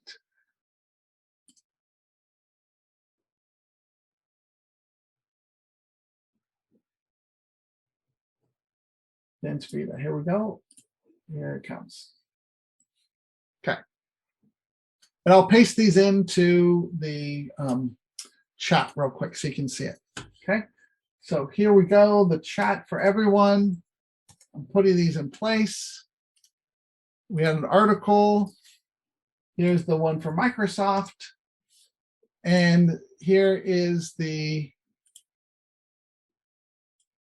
dancevida host pairs. Okay. And then we'll go through them. Okay. So let's go back. So in this article that Microsoft published back in October, okay, I'm just going to, sorry about scrolling so fast, but I want to get to the one spot so you can see it. Okay. I noticed in the article that it showed this dancevida.com where it was loading up the app.css, the style pages. And I wanted to see, could I see that relationship with inside RiskIQ? Now, in the article, there were only 31 indicators that were listed. And dancevida wasn't even listed in there, okay, at all. So I wanted to see that relationship. So what I did was, when I run dancevida.com inside of RiskIQ, I was able to look at the host pairs. So the host pairs are the when the page loads, what comes in and what goes out. There's a child-parent relationship. So this particular domain that's hosted at DigitalOcean is going in, and there was a link H reference to this dancevida.com. And you can notice in here that we have some things that have been blocked already in the system. So I went through and I looked at these, and I found out that every single one of them that are listed here are all phishing. They're all loading the same phish kit. They're all bad. So there's 387 domains that are doing this phish kit. You can see the first and last scene. So if we scroll down, you can see some have stopped as of the 6th. Some stopped in January. So there's only about 3 to 5 that are always active, that are new coming on board. So this is a way to find out what is loading that kit. So when we go out and we look at dancevida, we know what's there. But when we talk to all of the different places around the world, all the other domains, we see if it loads anything from any place else, and we merge that together into the map, and we're able to see that relationship. So if I want to go take a look at these, I can come in here and look for one in particular, and I picked one from the list, which was this particular one. I copied it, okay? And I went over and I did a search for it, and all of these came up. So there's some PDFs and different ones, and I chose this particular one. I'll throw it into the chat, okay? And with that one, I can see in here that it says, because you're accessing sensitive information, you need to verify your account. And if you notice in the background, it shows an invoice. So like this is like a copy of a PDF invoice, they say, and they want your credentials to be able to verify it's you. But this is all a credential harvesting gimmick to steal your information, so then they can use it to get into your systems, go into your email, maybe set up rules to forward out invoices if you're in finance or in purchasing, to be able to like steal, okay, or plant malware or espionage or anything. So you can find this infrastructure by looking at the tooling, and this is a way that you can do that. Okay, so I wanted to show you that aspect. Any questions that came in on this aspect? No, I do. It is, I don't think we can copy and paste from the chat. I don't think that folks can do that. So you should be able to click on it. Trying to see if there's anything that we can do. Now remember, all of the URLs that I'm using, we're going to give those out as well. So everything I'm showing you, all the different tabs I have open, there'll be a text file that will have them all. So if you want to go and click on these and see them and run them again, you can. So I'm going to supply all those. Great. And you can take screenshots as well. And this is going to be recorded and we're going to put it out on YouTube. It should be out there within the next 24 to 48 hours. Okay. So that's this one. So now the last way to be able to look at something. Okay, so I have screenshots of everything and the URLs will be in the PDFs that we're going to send out. So that's all in here as well. We're going to look at from the perspective of who's being attacked. If I know the target, can I find the people that are attacking them that they might not even know about? And we're going to go through and I'm going to show you about 4 different ways that you can do that. Okay, so we're going to start off by looking at PayPalObjects.com. Okay, so if you come out to RiskIQ, okay, I'm just going to open this up so you can see it. I'm going to type in PayPalObjects.com. Okay, and then I'm going to click on this little triangle here. Okay, so this view gives me some details, talks about articles. There might be even attack surfaces. Since I'm an admin, I get to see some attack surfaces that you might not be able to see. But we're going to look at the advanced data set. So we're going to click on this little triangle, the little arrow. It's going to take us into the advanced data sets. Okay. And PayPal is pretty big. They have, anywhere between, 30 IP addresses active on a day to 9. Okay. So it shows us what's happening. If I highlight one of them, you can see all the unique IP addresses and the 2 new ones that were added. Okay. And you can see that it's been up forever. And if we take a look at like the components, there's 4,000 components loaded. If you looked at the other ones where something might be suspicious, there was only like 4 to 9 components loaded. The threat actors don't want to load up anything that they don't have to get their job done. So it's very limited. They don't want to spend those resources and time maintaining and setting those things up. So the fewer the resources, the more suspicious it is. Okay. So what we're going to focus on first is trackers. Okay. And trackers are the little bits of code that might run to be able to do user experience, for example. So this might be a Google Analytic code, a clicky ID, different things. Okay. So when you think about these trackers, the funny thing is that by seeing these trackers, sometimes I can understand right away that something doesn't look right. It doesn't look like it's okay. And the second item that I see in this list, do you see this mark of the web, source host? Okay. What that means is that somebody brought up PayPal objects and went in their browser inside of Edge or Safari and said, save this website offline. So make a copy of it so I can view this website on my own machine without having to go out to the internet. So it duplicated the website. It sucked it down. Okay. So I had an offline copy of it. Now, when it does that, the browser automatically puts in a little watermark inside of the HTML code that says, hey, there's a mark of the web, which means this was copied from this original website. So it was copied from www.paypalobjects.com. So there's a website somewhere in the world that used PayPal objects. Okay. And because of that, we built this relationship to say, hey, you should know about this. Somebody duplicated your website. Okay. It might be HTT track, for example. That's another one that you might see. But mark of the web, somebody used a Microsoft product to make an offline version of it. So if I right click on this and open another tab, it will run a query showing me everywhere in the world where a mark of the web source host copied PayPal objects. So I can see in here, these are 2015, this is 2022, okay?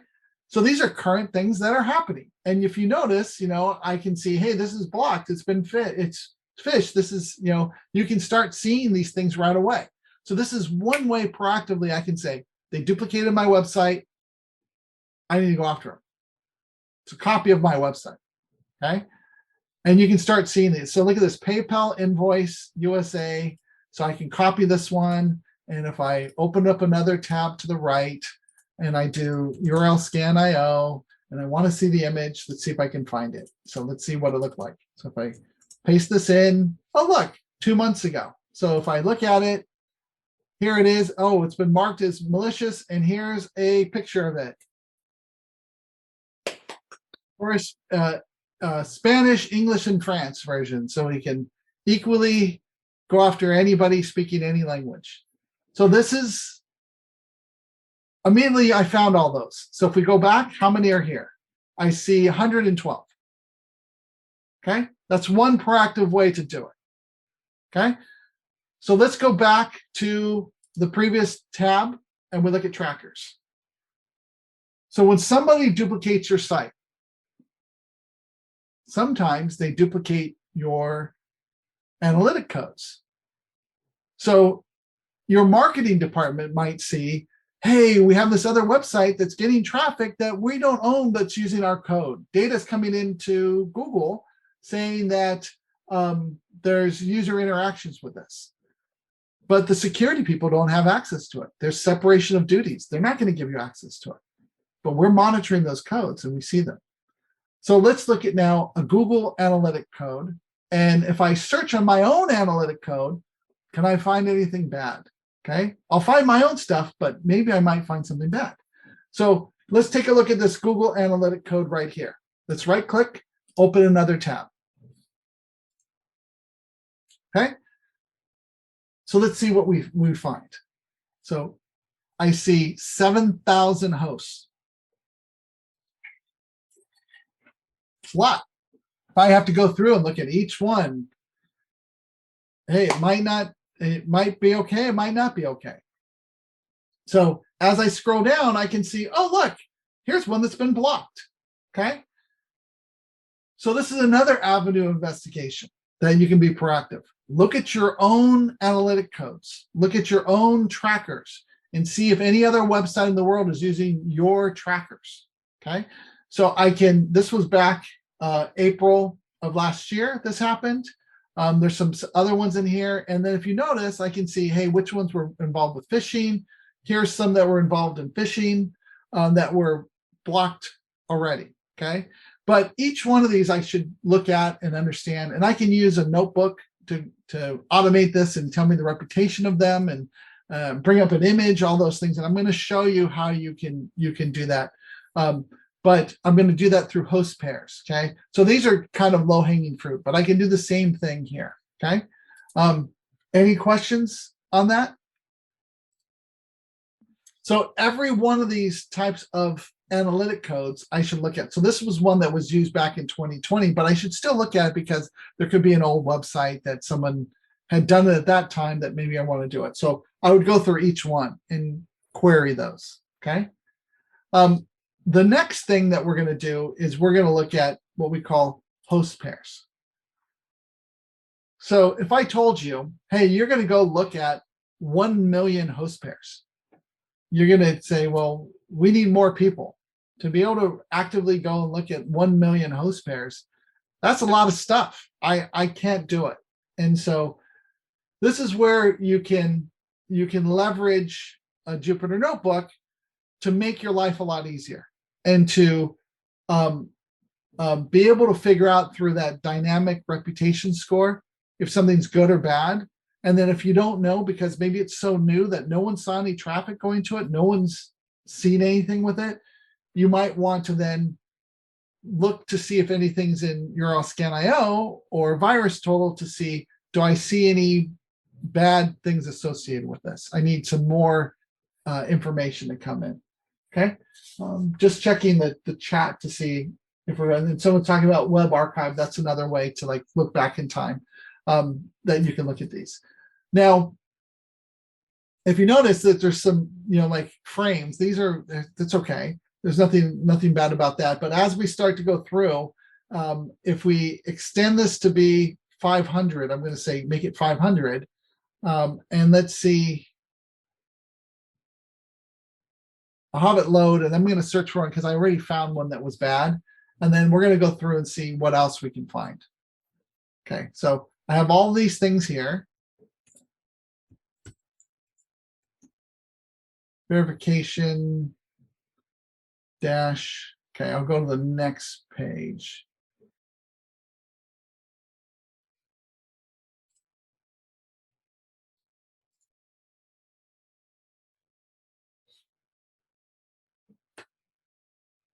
Benjamin, are you going to share your notebooks? Yes, all of these notebooks will be shared. So when we're done, I'm going to be zipping them up, and they're going to go out. We're going to put them on our resource page, and then you can download them. It'll be in the email that we're sending out. And I'm also going to put a link inside of the video in the description as well. Yeah.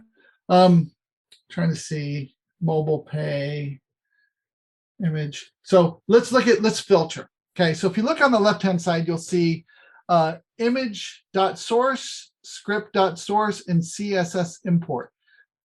If you click on the check mark, it will only show you those. If I click on the X, it will remove those. So I'm going to click on the check mark next to CSS import. So when I look at this, these are like the style sheets. So if someone's going to duplicate your website, they will actually, suck in the CSS pages to make their life a lot easier. So if I go look and see which ones have sucked in my CSS pages, that will be something where an avenue of investigation for me to find something that's bad. So if we look right here, this one's been blocked. Okay, so I'm going to copy this, and I'm going to zoom out just a little bit. Oops, perfect. I want to make it a little bit so I can see all the different parameters. So if I went through and looked at this particular one, let's find this and search. Okay. Hey, Benjamin. Yes. Real quick, the CTW at threattracking.com, that password that was in the slide deck, RiskIQ at 2022, was that changed at all? Because I can't log in with that. No, it wasn't. It wasn't changed at all. That was, I logged in just before the workshop with that one.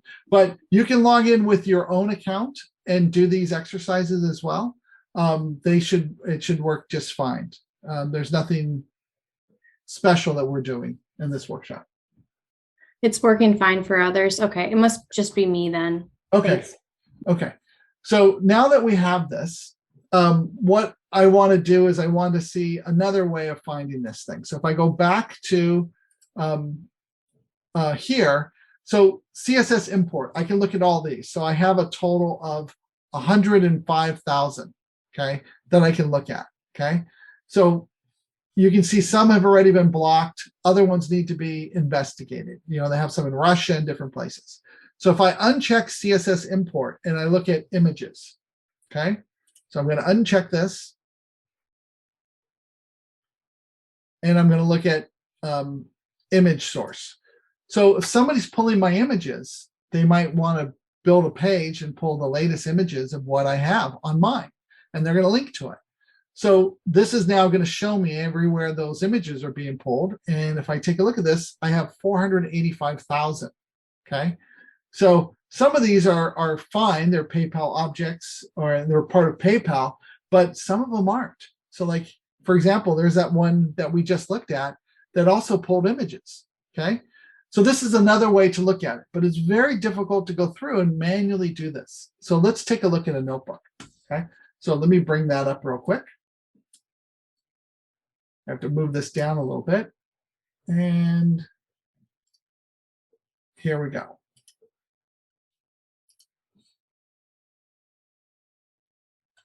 I'll go up to the top and start to show you. Okay, so what I did here was I said, show me 1,000 entries, okay, to make it simple, because we're going to be pulling in 1 million things. And so I didn't want to go back too far in time. I wanted to find something that was kind of active. So when I bring in these, the rows of data, I started to look and said, go out to PayPal objects and bring in the host pairs, okay? When that occurs, it brings in all this information that you see here, okay? It knows if it's a redirect, an iframe, a link href, a CSS import, an image, and when the first time we saw it and the last time we saw it. Okay, and that's what this list is. The next section, put it into pandas to make it a nice, viewable way of seeing this data. Okay, and this is what you see here. Okay, and we see the parent or the child. We're looking at parents here, and the child is where they were going to. So the parents reaching in and doing something in that child. Okay, scripts, images, CSS imports, and these are all the different ones that we saw. A parent page, a redirect, script data main.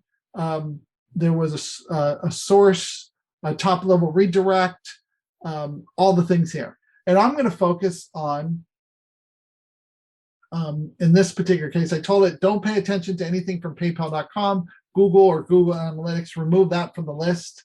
Okay. Look at image source. So it goes through and it looks at the image source. And now these are all of the ones that had, they were pulling images from PayPal objects. Okay. So now that I have this list, I told it to make it where I have the host name that was doing it. Okay. And I have that completely. So I can take this and do something with it. Okay. I can also look at the domains, take off the subdomain and just give me the domains as well. But then I come in and I start doing the reputation score. So as I do this reputation score, I know if we've seen any activity with it, if it's suspicious or it's malicious. So it went through for every single one of those domains. I identified that they're pulling images to give me that list. Okay.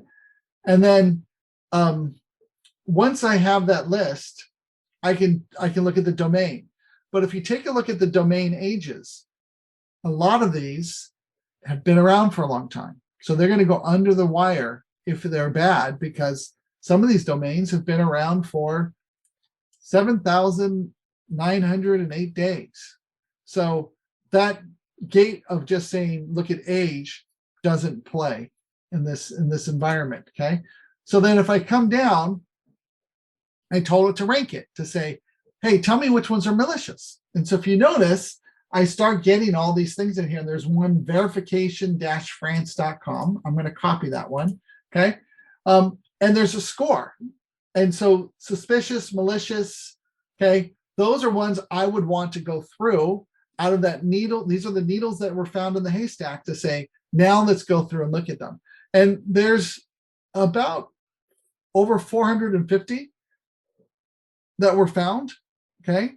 So out of this list, and for the ones that are unknown or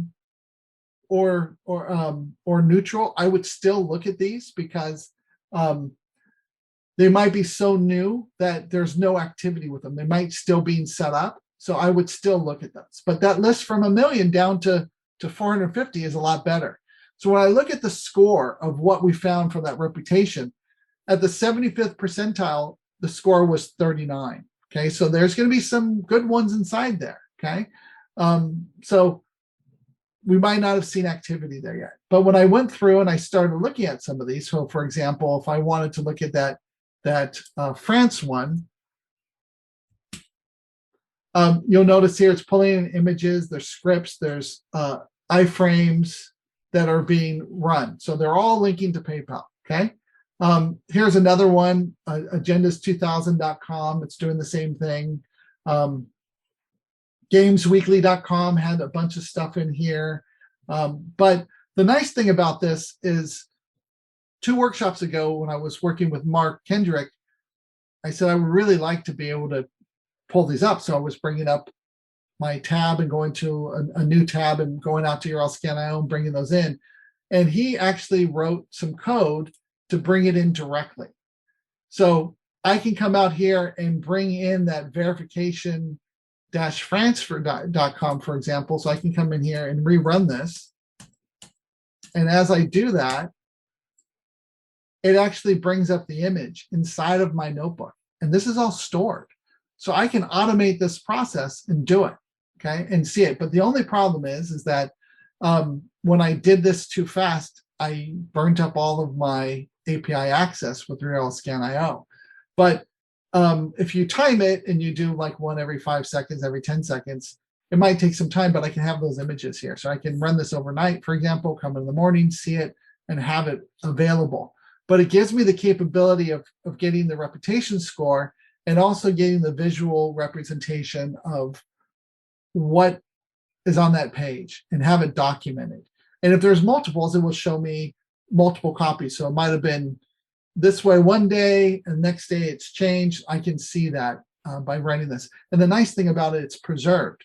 So if I rerun this and tell it only go back 7 days, for example, I can only just see the last 7 days. So I can always look to see, once I've caught up, what's new in the last week, for example, or last 24 hours. Any question with this? There was a comment that this notebook is awesome. Well, thank you. Thank you. So this is based upon like what Alex had originally done on the DNS side, and then going through like what you would have to do for an investigation, working with Mark and others, we documented it. And so this is taking what I've done manually and showed you manually that now we've programized it to put it into the notebook, that I can give this to anybody. I can give it to somebody in the SOC and say, hey, go run this. You know, if you have these questions, put the domain in there, the IP address, run it, get the output, it'll give you results. Then you can forward it on or you can take action, okay? So it makes it that it also preserves the information, because this is now the data stored in the notebook as well.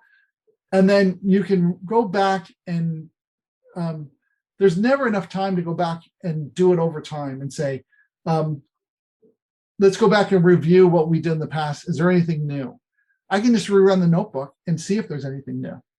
So that's a great thing to have.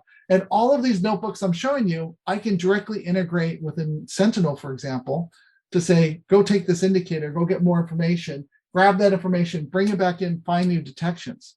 So I'm showing you these notebooks now because the workshops we're going to do in March, I'm going to show them integrated inside of Sentinel, for example. So then as things occur, I can go run these things, get additional information, bring those back in, find new detections, take actions, and remediate, all from what happens in the notebooks, okay?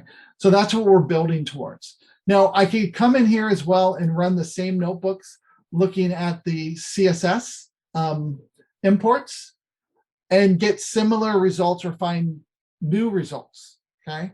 And so the same thing. So I went through and did the same notebook, but just changed the cause. And from that cause, you know, I have now modified this, and it's this one. I stopped it, but I found another one. Here's a mail verify update, and I got the image in here. So that gives me the capability of really drilling down and automating the processes that you're doing. It also allows you to teach this to others. So by showing this in the notebook, somebody can go through the UI and do this manually. But we're humans, we can make mistakes. We might not see something. This won't. And the data is preserved. And it's repeatable every single time. So maybe we take the time now to reward our $100 gift card. Totally. Okay. Drum roll, please. I'm doing my own drum roll. Jared R. I think you're still on. You're a lucky winner. Congrats to you. Congratulations. Yeah. And the credentials that you gave, those will expire, correct? Those are after the class, those were expired, but I highly recommend that you come out to community.riskiq/learn-more/illuminate. It's really long, but if you go out there and you sign up and you use your work email, we'll actually show you how your external attack surface looks like, any issues that we see. You'll be able to see 90 days of history and be able to have extended queries other than just a free community account with a Gmail account or something like that. So we want to vet you to make sure you're really a security professional before we give you access to all of this data. So once you use your corporate email, we know that you're a real person and you're really doing this for good and not for bad. So with great you have these skills and this information. We want you to use it for good. So don't use this for bad. Okay. So I'm trying to show you the proactive ways that you can find these things early in the kill chain. So I went through, you can do the typo-squatted domains. I can look at my own infrastructure, looking at trackers.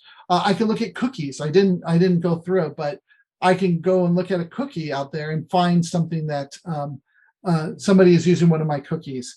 Looking at the trackers, the host pairs, looking at the images in the CSS imports. So those are all ways for me to understand how the world is using my stuff out there and how I view my own resources out on the internet. And the bad guys, no matter where their kits are, what they're calling, what they're doing, they're pointing to your resources.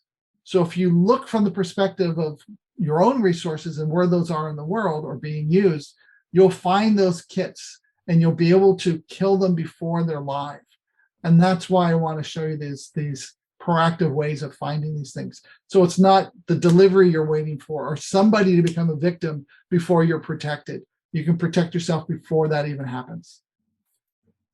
And you probably don't realize this, Benjamin, but this was one of the most, if not the most interactive as far as audience participation, questions. People were helping us answer the questions. Awesome. So yeah, it was really exciting to see it. And I just love the community when they start answering each other's questions. That's really what the purpose of this is. So thank you guys, because we're just two humans just trying to answer this stuff. So definitely appreciate everyone pitching in and helping us. And we do this because we want to make a difference. You know, I do this because I want to make the internet a safer place. I want to teach you these techniques. And if we can eliminate what the bad people are doing or how they're doing it, great. So like if we know that they're all using our resources and they can't use our resources, then they're not going to be attacking us, because the minute they do, we'll find them. So we're going to try to make it really hard and difficult for them and make it that we can detect them very quickly and stop them. So then they don't affect you to begin with. Okay. So we're not waiting for them to come in. It's like if you're being attacked at your gate of your compound, we're making a drone to fly out there and find them before they get to you and eliminate them before they get to your front door. That's what we're trying to do. Yep. And we will be emailing you everything that Benjamin promised. We'll put it in an email as well as the recording and the presentation, all of the zip file, everything that you told them you were going to send them. Right. And every one of the screens I went to, I've documented it. I have all of the links are in here, so you can follow along and redo this as well. And then I'll send out a separate text file with all of those for each use case that you can click on and you can see and you can use. And if they think of something after this workshop, how can they get in touch with us? Barrett, is it success@riskiq.com? Is that the best email? If you're still on here, Barrett? Yep, that'll work. Okay, So, great. yeah, and we'll put it into the chat real quick. So success@riskiq.com. So then send us information about like how we do. Please subscribe to our YouTube channel. All of these workshops are on there, so you can go back and see from the last 4 years. It's amazing. I've trained over 10,000 security analysts in these workshops around the world. We just want to get them bigger and bigger and answer the questions that are on your mind and show you how to become better proactive threat hunters and protect your organizations. Alex, thank you so much. You were tremendous help. Yeah, of course. I tried to answer as many questions as possible, but like I dropped in the chat, if you guys have any more questions that need to be addressed, feel free to email me directly as well. It's aroland@microsoft.com. Thanks, guys. You. Awesome. Have a great day. Bye, everyone.